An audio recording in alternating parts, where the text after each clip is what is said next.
Namasté les amis, aujourd'hui 57e jour de l'aventure réveil à Katmandou. Alors aujourd'hui au programme, j'ai décidé de poursuivre mon exploration des villages de la vallée de Katmandou. Il y a quelques jours on avait découvert Kirtipur, Pharping. Aujourd'hui j'ai décidé d'aller à Sangkou. Sangkou c'est à peu près à 17 km d'ici, je ne connais pas du tout comme les autres villages, je n'y suis jamais allé. J'imagine, je suppose qu'il y a des bus depuis Ratna Park, sinon je vais peut-être voir quand même en bas s'il y a des taxis qui sont là, je vais essayer de voir si je peux négocier pour y aller en taxi, on va voir, sinon je prendrai un bus à Ratna Park. Voilà, c'est le programme pour cette nouvelle journée, direction le petit village de Sangkou.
Je suis arrivé dans le village de Sakou. Vous l'avez vu, je suis venu en taxi. Alors, le premier taxi que j'ai rencontré, donc je lui demande, je lui dis ouais, je vais aller dans le village de Sakou, combien et tout. J'avais demandé à l'hôtel, il m'avait dit 1500 c'est le minimum, après ça dépend de ton pouvoir de négociation. Et donc le gars, je lui demande, il me dit 4000 roupies. Alors 4000 roupies, ça fait beaucoup trop. Enfin, il descend quand même à 3000. Et je lui dis non, mais c'est trop et tout, c'est pas grave. Emmène-moi si tu veux à Ratna Park, je prendrai un bus là-bas, ça coûtera beaucoup moins cher et tout, en sachant que le bus quand même ça mettra un petit peu plus de temps. Il me dit en fait ouais tu sais Sangkou c'est loin, il y a 40 km et tout. Et je lui dis mais non, mais moi j'ai regardé ce matin sur Google, il y a apparemment 17-18 km. En fait on parlait pas du tout de la même chose, on parlait pas du même village. Il y a plein de noms de villages qui se ressemblent ici. Donc je lui redemande, je lui dis est-ce que c'est possible d'y aller en taxi? Et là il me dit 2000 roupies, j'ai négocié un petit peu, j'ai réussi à descendre à 1500. 1500 ça doit faire à peu près dans les 11 euros, entre 11 et 12 euros. Je suis arrivé il y a 20 petites minutes maintenant, je marche dans l'une des rues principales, je viens de m'arrêter dans un petit tea shop, je viens de manger un jalebi, vous savez ces petites confiseries là très jolies, orange, bien sucrées. On va pouvoir explorer un petit peu le village et en fait il y a un temple qui m'intéresse qui est dans la Pampa là, qui est dans la montagne, je viens de regarder, il y a un petit peu de marge parce que ça monte, c'est pas très loin, je pense qu'il va y avoir à peu près 3 km.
Avant d'aller explorer le temple dont je vous ai parlé, je me suis commandé une petite soupe, une tukpa les amis. La tukpa c'est une soupe originaire du Tibet mais qu'on trouve partout ici au Népal. On peut en trouver aussi avec de la viande, avec du poulet ou même du buffle. Je préfère la version végétarienne, souvent ils mettent un petit peu de pois chiches, il y a un peu de coriandre, quelques morceaux de légumes et puis bien sûr les nouilles et le bouillon. Ça sent très très bon, je vous souhaite un très bon appétit. Deremito ça.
Namaste.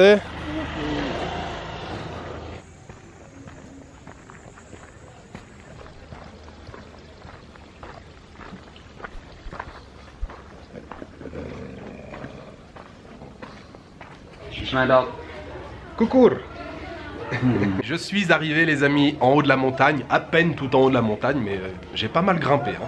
D'ailleurs il va falloir que je me remette un petit peu en condition là, parce qu'après le séjour en Turquie, j'ai passé seulement 3 semaines en Turquie, mais je ne me suis pas pesé, mais je pense que j'ai pris pas mal de poids, il faut dire les choses clairement, j'ai mangé comme un cochon, beaucoup de choses grasses, beaucoup de choses sucrées, et là voilà une petite demi-heure de marche, un peu plus, 3/4 d'heure là de montée.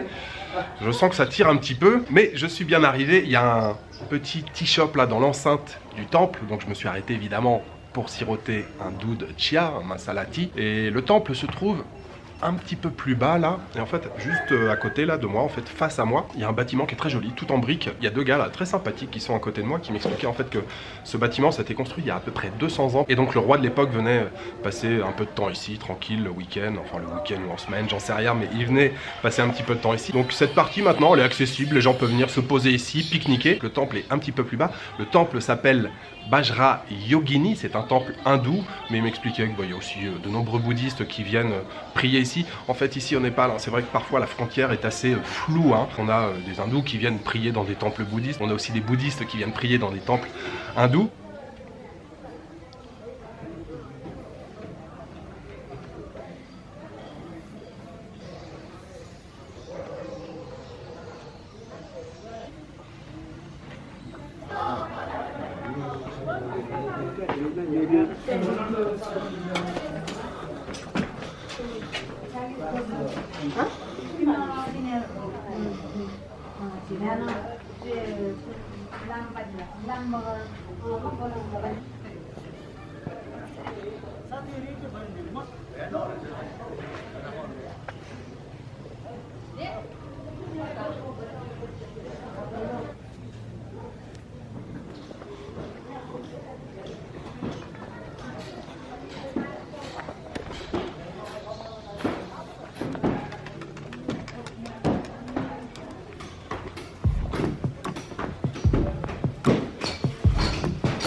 Thank you.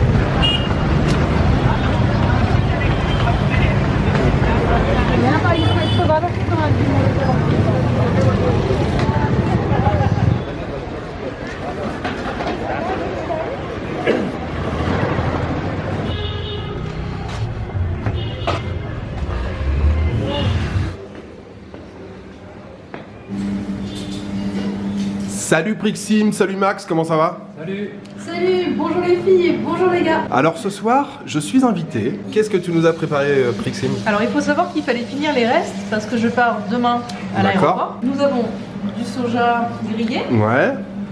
du soja chunk, donc c'est différent sous forme de boule, grillé aussi, avec des légumes, D'accord. du riz, d'autres légumes, du dalle. Ça a l'air pas mal hein, ce que tu as séché, préparé, des franchement. noix de cajou, Noix de cajou, et un j'adore. bon petit thé. Le thé qui va avec. Et puis ouais, une belle assiette. Une bonne assiette, Riz. il fallait tout Il y a finir. quelques légumes. Un œuf sur le dessus, franchement, c'est nickel. Merci. Merci beaucoup. Alors Prixim, annonce la couleur. C'est une sorte de pancake avec des flocons de riz, un œuf.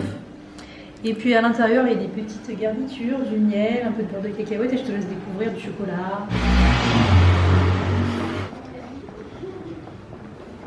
Très bon repas ce soir, Prixim et Max, merci infiniment pour ce dîner et merci aussi pour tous les moments qu'on a passés ensemble là depuis 3-4 jours. D'ailleurs, Prixim et Max, ils ont une chaîne YouTube aussi, ils font des vidéos de voyage aussi. Il y a aussi quelques vidéos sur le cosplay, ça s'appelle Prixim CTT. Je vous invite vivement à aller jeter un petit coup d'œil.